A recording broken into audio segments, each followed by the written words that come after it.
Hello, everybody. Welcome to the Radical Respect podcast. I'm Kim Scott. Wesley is not with me today, but we are very lucky, or I am very lucky, and you are lucky to listen to Dr. Kensa Gunter. Did I say your name right? Gunter? Gunter. It's like Hunter Gunter. with a G. Yes. No, Sorry. it's fine. Yeah. Uh, Dr. Gunter is but I'm going to call you Kensa, is if that's okay. That's fine. All right. Is a licensed psychologist and a certified mental performance consultant. Through her Atlanta-based private practice, she provides mental health, mental performance, and consultation services to individuals, teams, and organizations.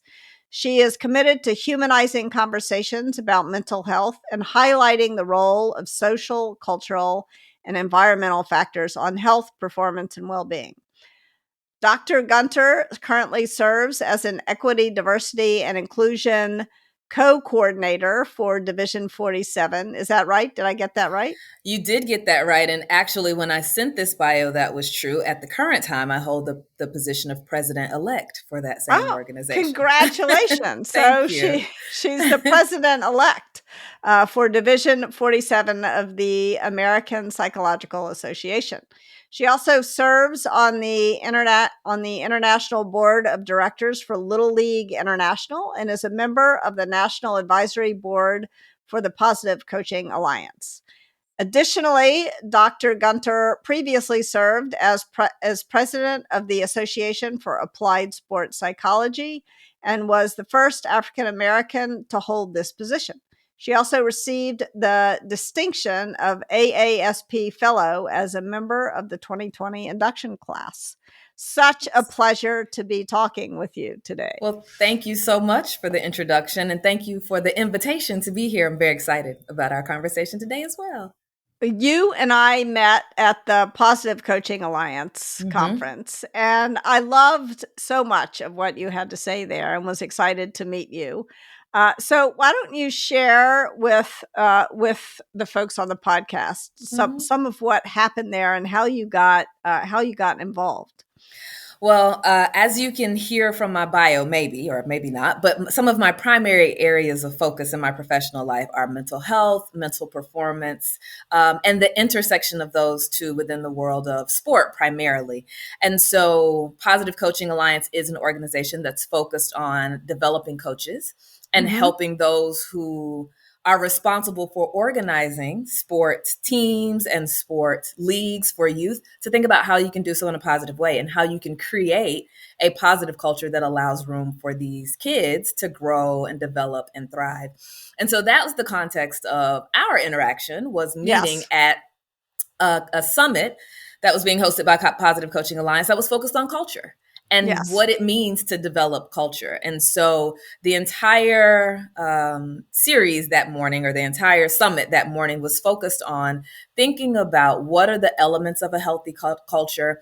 How do you develop and create culture? Because I think we often think that culture exists because the people are present, without understanding that culture is not just the presence of people. And it's also not the things you say, but culture is reflected in your actions and the way in which you set up and execute within your organization, the way you engage and interact. And so having an opportunity to talk to leaders in the sports space, coaches, administrators, general managers, those who are responsible for the tone of their organization, and just thinking through how we can be more intentional about creating spaces and environments that actually value the individuals that are a part of them, create room for them to develop and thrive, and also support them when needed, right? And so, because those are the elements that I think we all want to be a part of culture and need to be really intentional about when trying to create it. Yeah, I love what you said about, we all want to be part of a team where the strength of the individual comes from the team and the strength of the team comes from the individual. Like, we don't have to choose between the individual and the collective. Right. And yet so often I feel like we do feel like we have to make, it's a false choice. It is a false choice. It's a false choice. And the truth of the matter is, whether we're talking about health or performance in sport or in life, health and performance are in fact the product of the intersection Yes. between the individual and the environments that we're in. So it's not Yes. just the false choice, but it actually misses the point of Yeah. understanding Yeah, you're everything right. happens in context. And we have to be mindful of the individuals and the context that they're in, because Yeah. that contributes to what we ultimately see, experience, and have to work Yeah. with. Yeah. And another thing that you said there that I think is so important is that we sort of imagine that culture emerges from a group of people. And I think Mm-hmm. very often, I mean, at least this is a mistake that I made. It's kind of embarrassing to admit, but I don't think I'm alone in making this mistake. So I'll confess it. I I started a company at one point in my career, and part of the reason I started the company is that I thought I had a great idea and it was going to be a Mm-hmm. great business. But the other part of the reason why I started it was that I had been sort of consistently underpaid and disrespected in various Mm. ways in other jobs, and I thought, well, when if I'm in charge, because Right, I'm such a right. good person with great intentions, like none of Mm-hmm. that BS will happen, and it'll be great. And of course, just because I was in charge, human nature didn't change, and all that BS happened that I Yeah. thought wouldn't happen, Yeah, and that and was that very in, sobering. I believe it, right? Like it's hard to know what we would do in situations until we're in them, and it Yeah. really is. I think it's sometimes easier to critique and evaluate what others are doing when we're Yes. not in the position of having to do it. But and I agree with you. Certainly, you're not alone in that. I know that there are times when I thought if I was in that role, I wouldn't do that, and then I found Yeah. myself in that role, Yeah. not doing things that maybe I didn't think I would do, but creating an impact, really, more to the point, creating Yeah. an impact that I didn't want to create. And I think Yeah. that's the piece that we often have to think about is it's our intentions can be to create this utopia and this wonderful Yes. space, Yeah. but what we have to always manage is the impact, and the impact and the intent may not always match up Yes. without you being really thoughtful and deliberate about what you're Yeah. doing. Yeah. And then I think the other thing that I have been giving a lot of thought to, especially since writing Radical Respect, is what are the systems you have to create if you're going to lead a Mm-hmm. team? There decisions get made, like, and so what are the systems that you need to create in order to make sure that things are respectful and reasonable? Because if we're not very intentional about the systems we create, we're going to get systemic injustice every single time. Right. That's like just the natural, unfortunately, way that things go unless we Mm-hmm. build systems that prevent that from happening. And we have to do that consciously.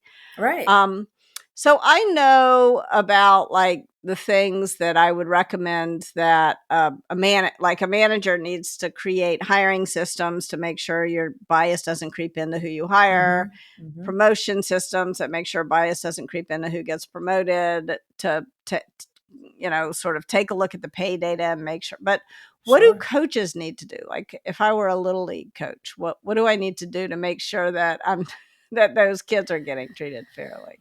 Yeah, it's a really good question because I think, as we talked about, we just mentioned a moment ago, like we can focus on the systems, but really the outcomes that we are seeking are a function of the intersection between the system and the individuals. And so Yeah. I think one of the first things we have to recognize is that whatever system we're creating, that system involves people.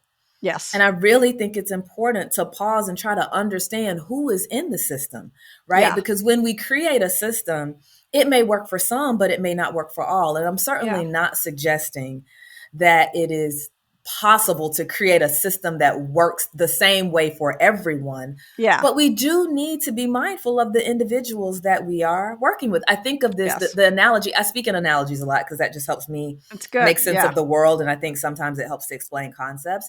But I think of this system like a garden, right? Mhm. And you can plant many different seeds of different plants in your garden. And all of those seeds need some things, right? Like they Yes. all need soil, they all need water, they all need sunlight and tender loving care, as it were. Yeah. But the amount of water, the amount of light may be Yeah. different, right? And you Yeah. have some seeds, for example, if you have cacti, that may not need much water at all. But again, in knowing that there's some common elements that Mhm. we need to have in place, shared vision, maybe some team rules that allow all of us to understand what the expectations are when you come to be a part of this team. The Mhm. shared vision is what we're trying to accomplish and where we're trying to go. Those could be the soil, that could be the water, and that could be the sunlight. But how you disperse that and who needs what has to be individualized to a degree. Yes.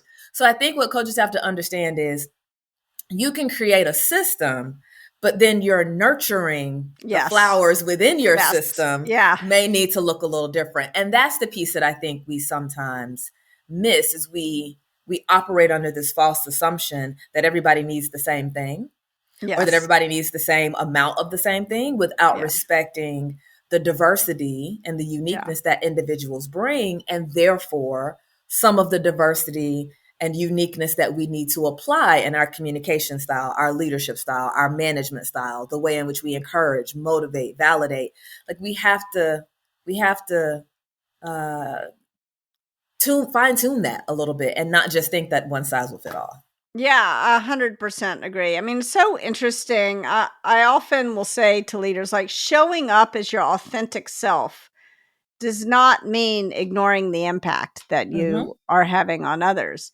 And you can talk the exact same way to 10 different people and get 10 very 10 different different responses. experiences. Yeah. Exactly. Right. And so you got to adjust for each person. Doesn't mean Mhm. you're a chameleon. It means you care about your relationships. Right, Right. and you're trying to maximize the relationship and maximize the gifts that people are bringing to the table by trying to kind of create an environment in which they can thrive. And like I said, I know, I know the idea of, well, I can't custom make everything for everybody in a workplace or in a place where there's a bottom line. Like we have performance goals, we have Yeah. objectives we're trying to reach, we have Yeah. deadlines that we have to meet. And We so got if I spend my games we got time, to win. yeah, we got games we got to win. So if I spend all my time trying to custom make everything for everybody, there's Mhm. no way I can do that. And that's not what I'm saying. Again, there are some things that are going to be global and presented in the same way to everyone. But there are times where you do need to spend some of that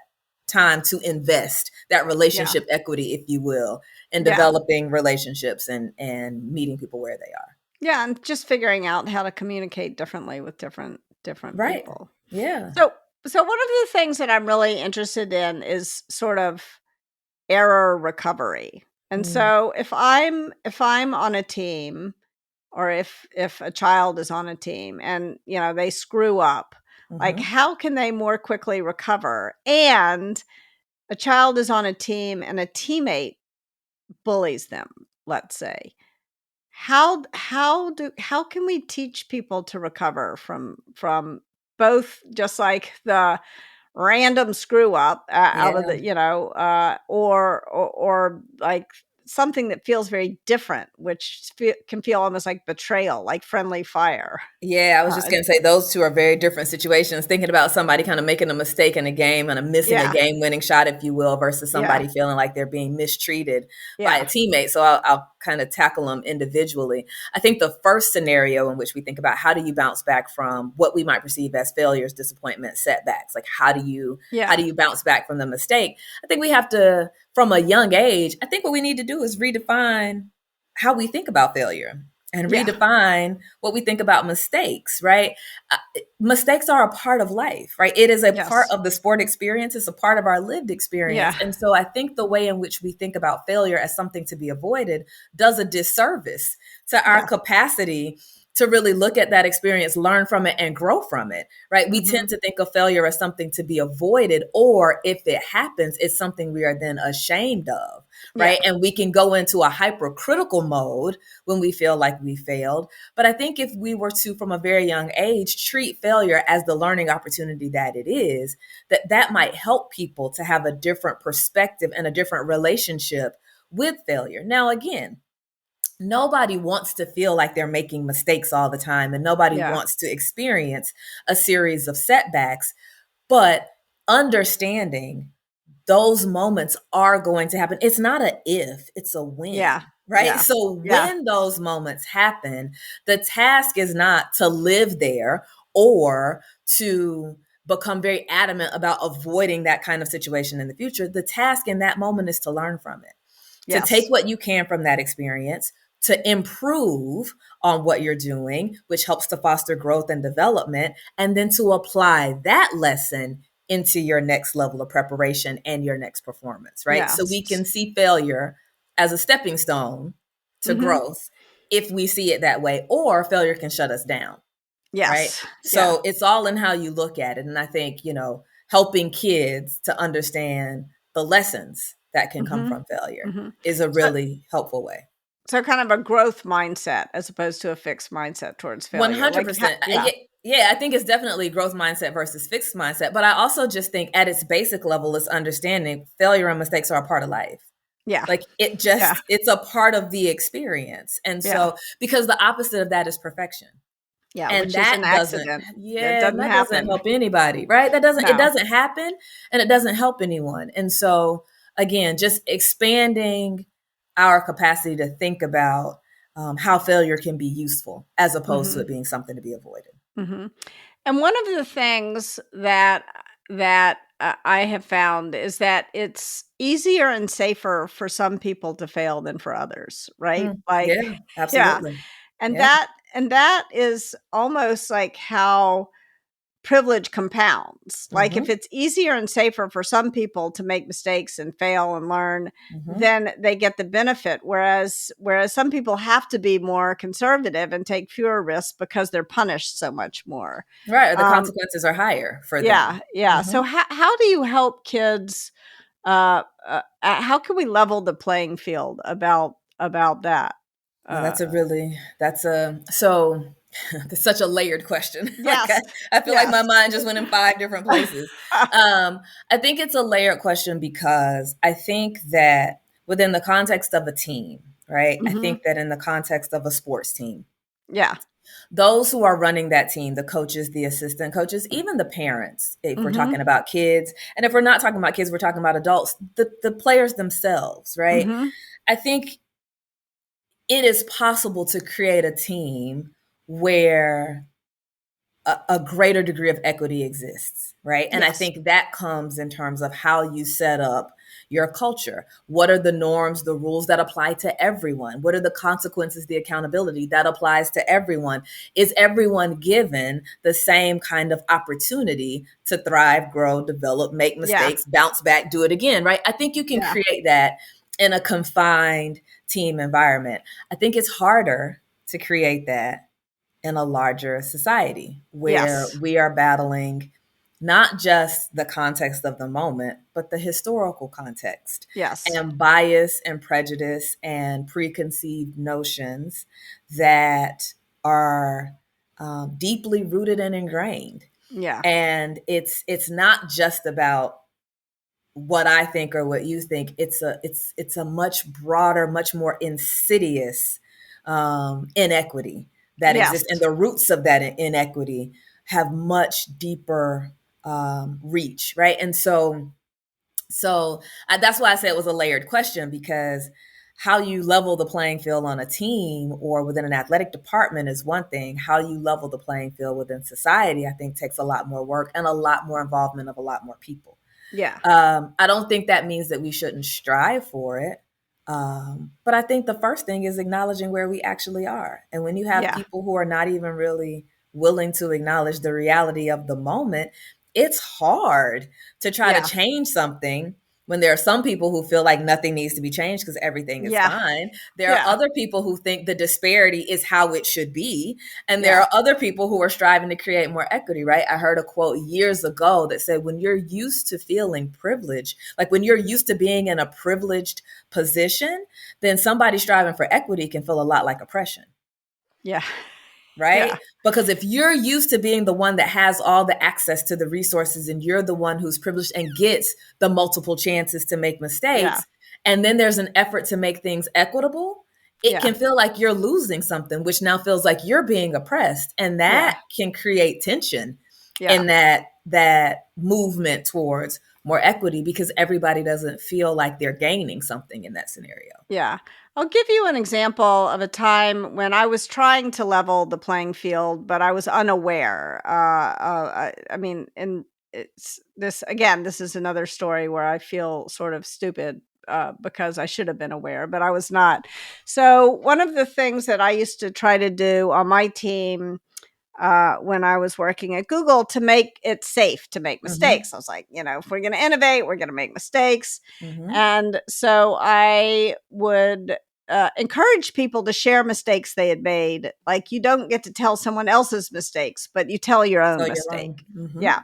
Uh, in the book now, I call this "whoops a daisy," but at the time, this is a correction. So at the Mm-hmm. time, I thought it was funny and cute to bring in a stuffed monkey, and I called it "Whoops the Monkey," and the other white people on the team also, like, none of us thought about how this The might land symbolism. for, Mm-hmm. yeah, for Mm-hmm. people who were not white on the team, in particular for Black people on the team in the Mm-hmm. United States. And I finally got some feedback later that this was not okay, and I needed to Mm-hmm. change it to "Whoops a Daisy." But and it was easy to like, why, like, as soon as I got that feedback, why would I Sure. not change? Like, that was the last, it was the opposite. I was doing the opposite of what I intended to do. Mm-hmm. But a Mm-hmm. lot of people were very resistant to that. They felt like this was oppressive, making this Mm-hmm. change. And I'm like, that is so, it was surprising to me how hard it Right. was to change it, Right. I mean, like, it's interesting. I think that scenario highlights some of the things we've already talked about, right? Like your yeah, intention was to create a space where it was safe to talk about your mistakes, and it was yeah, safe to do so in this group context, right? The yeah, impact, because of the symbol that you used to reflect that, yes, ended up creating and shutting down psychological safety as opposed to yes, promoting it for some in the group, right? yes, And so that speaks to the heart of why all of this is challenging, and it's not, no pun intended, black or white in anything. yes, It's all gray. yeah, But that's where understanding your people becomes really yes, important, and understanding that everybody is not coming to the table with the same yes, experience. and exactly. and you said earlier too, when you started the story, you said, I should have known.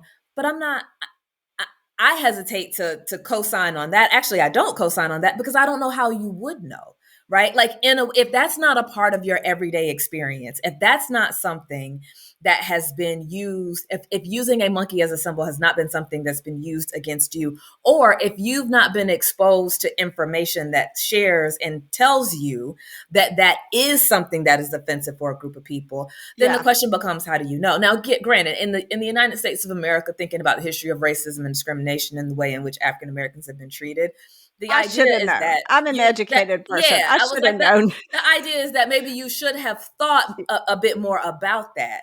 But Yeah, I say the point I make to say, there are some things and some experiences that folks have that there may not be a way for us to know if yeah, it's not been in our experience. That doesn't change the responsibility for us to respond when we recognize the impact. But there's yes, no way for us to know everything that has impacted every cultural group yeah, and of what might course. feel offensive, right? So Yeah, that's what I say, that more in that vein, right? yes, Like yeah, I totally understand what you're saying, that in terms of I should have known. But I think for us to generally think about, sometimes I don't know unless I'm educated first. And me being educated, maybe being educated through a mistake or through something yeah, that's racist or sexist or offensive to yeah. someone. And that may be my learning moment. Yeah. And that's why I wonder, I would love to get your feedback on something I suggest that folks do who are on Okay. teams together. And you can Hmm. tell me if this is terrible. And I really mean it when I mean, Sure. I would be the world's biggest hypocrite if I didn't genuinely want your feedback. So one of the things that I encourage teams to do is to disrupt bias in the moment when they notice it. And there are sort of three parts to disrupting bias. The first is to sit down as a group and figure out what's the shared vocabulary that we'll use to disrupt bias. And I like purple flag. It's a Okay. friendly purple flag. It matches the book that I wrote. Not a red flag, not a Yes. yellow flag. And but other teams I've worked with hate that idea. One team would throw up a peace sign, another team would say, ouch, and then giving the person who said or did the bias thing the opportunity to say, oops, I'm sorry. Mm-hmm. Um, Another team had a cat theme and they would meow at each other, whatever it is. But the Mm-hmm. point is, it's so hard to disrupt bias in the moment. So we need something that we just know to say or do. So Yep. that's number one.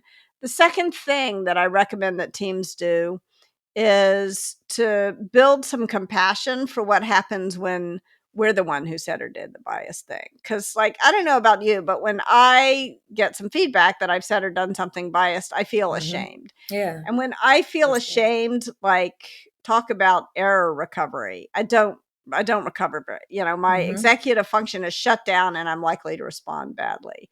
Got I'm it. likely to do what Jennifer Fried calls DARVO, deny, attack, reverse victim, and offender, Mm-hmm. right? Mm-hmm. And so I want to learn how to say thank you for pointing it out, and either I get it, I'm working on it, tell me if I do it again, or I don't get it.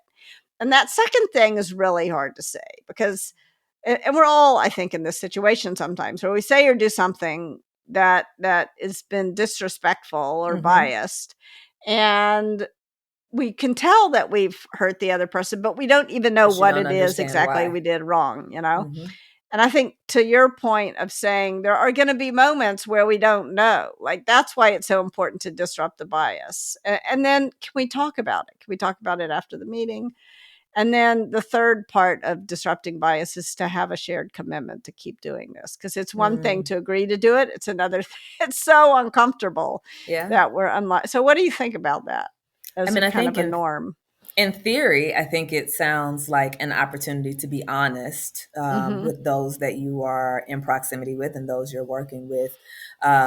In practice, I think it'd be extremely challenging and difficult. One, because in order to do that, that assumes that there's a certain level of relationship that Yes. exists amongst those on the team. It also assumes that there is a desire Yeah. to know when you have offended someone. And so, in Yes. that regard, the assumption is that there's a value of the people and the relationships as opposed to an exclusive value for the productivity and getting the job done. And so I Yes. think that becomes a starting point too, is trying to understand what folks value, because what you don't want is some people putting themselves out on that limb and being vulnerable and being honest and being shut down, or feeling like us doing this 3-part disrupting the bias exercise is to check the box, Yes. right? Yes. Because that's the other thing. If we go through this process and I take whatever courage I need in the moment to tell Mhm. you that you've offended me, to have a conversation about it, and to commit to continuing to do this process, but I'm always saying Mhm. ouch. Like if Mhm. I'm constantly saying ouch, there's Yeah. gonna come a point where I'm not gonna say ouch anymore because I'm not feeling like there's any People are. receptivity, or Yeah. there's no growth, there's nothing that's improving. I just keep getting hurt and I keep Yeah. talking about it, and nobody wants to talk about their hurt all the Yes. time. So I Yeah. think that process works if there are some truths that exist about the group that you're Yes. working with. Yeah. And also, if the upstanders stand up, it can't always be the person harmed who's saying, ouch, Right. you know? Right. And Uh, I think you also have to understand if it's safe to do so. And that's when history also comes into play. If folks yes. have been in spaces in the past where they have constantly been harmed, they might be less likely to want to talk about it. And for some cultural groups, the idea of talking about their feelings in a workplace or with a group Yeah. of people Yeah. is so counterintuitive to what their Yeah. cultural norm is. And that could create more distress for them. So I think all of those things, I think, have to come into play, because I'm curious to hear your thoughts here. It's a privilege to be able to open up and say how you feel in a Yes. moment, and to be able to acknowledge when you felt like you were hurt or mistreated in some way. It's a privilege to do that. And Yeah. everybody doesn't hold that privilege. Yeah. Yeah. It's much riskier for some people than for it's easier for some than others and riskier for. Riskier, but it could also be dangerous, and it could be Yes. counterproductive to how they're viewed in the work environment, and it could be counterproductive to their capacity to grow in Yeah. that environment, right? Yeah. And so I think all of that would need to be taken into consideration too. Yeah. That's such an important point. And I had not been able to frame it just that way for myself. So thank you. Hmm. Because you're Yeah, right. It is absolutely, it is a privilege. It's easier, easier and safer for some than others. And if what you're trying to do is level that playing field, this doesn't necessarily level that playing field. it does. Yeah, for some, I think it could create more stress, Yeah. right?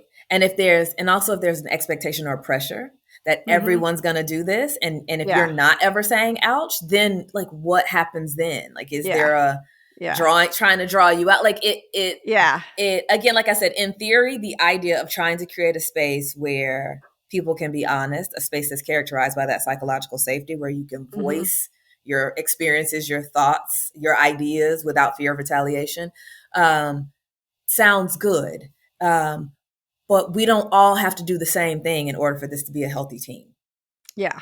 Yeah. right? Yeah. I think Like that's we don't exactly all have right. to Yes. behave in the In the same same in the same way. exact way, right? Yeah. Like we can be respectful, we can be collegial, we can be a collective, we Hmm. can share values, vision, goal. We can Yeah. share an idea about how we want to engage with one another without looking the exact same.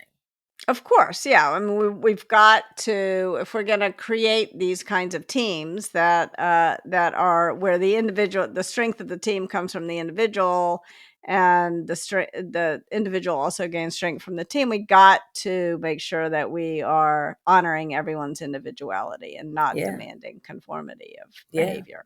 Absolutely. And so, in that regard, I think if you have a purple flag activity where the norm is going to be to disrupt the bias, you also have to leave room for the norm being people who don't want to do Yeah, yeah, for opting out. that. Hmm. It's like in some sense, sometimes teams will do an offsite. Hmm.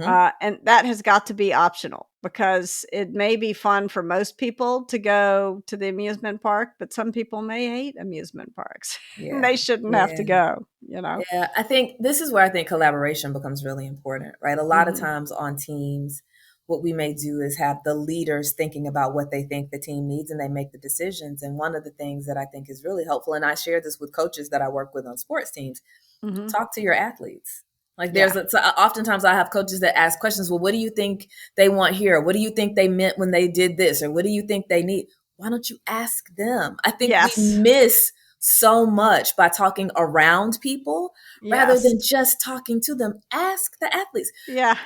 include them in the process, collaborate Yes. with them, see them as your collaborators in creating whatever you're trying to create, whether it's culture, whether it's community, whether it's a method of communication. Like, include them in the process of creating that. It increases their buy-in, it Hmm. increases their level of ownership over it. It Hmm. also allows them to feel valued beyond what they can produce on in terms of their sport, but Yeah. they're valued in terms of how do you want this experience to look and feel. Yeah. Yeah. I think that is so wise. If we could all just ask each other and be Yes. open to the answer. Hmm. It sounds so simple, and yet it's so hard to It's do. so hard. We often find ourselves, and I say this all the time, especially those in leadership. We often find ourselves making assumptions when we should be asking questions. Yes. Because asking the question sometimes for us feels like it's communicating a message of I don't know, or I'm not sure, or I don't have it all together. And here's the fun fact: saying I don't know sometimes can be the most powerful thing that you can do when leading a team. Yes. Inviting other people into the process can help improve your productivity a great deal more than acting like you know and it not working out, right? Yes. We just, a 1,000%. thousand times, we truly underestimate the power of collaborating with people across all levels of the Yes. quote unquote organizational chart. Yeah. Just talk to people.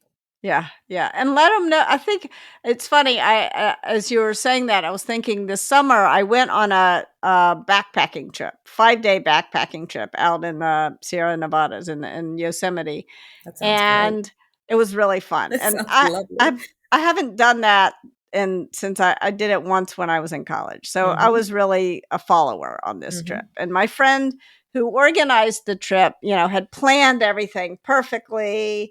And she was the leader, and a couple of others of us were her followers.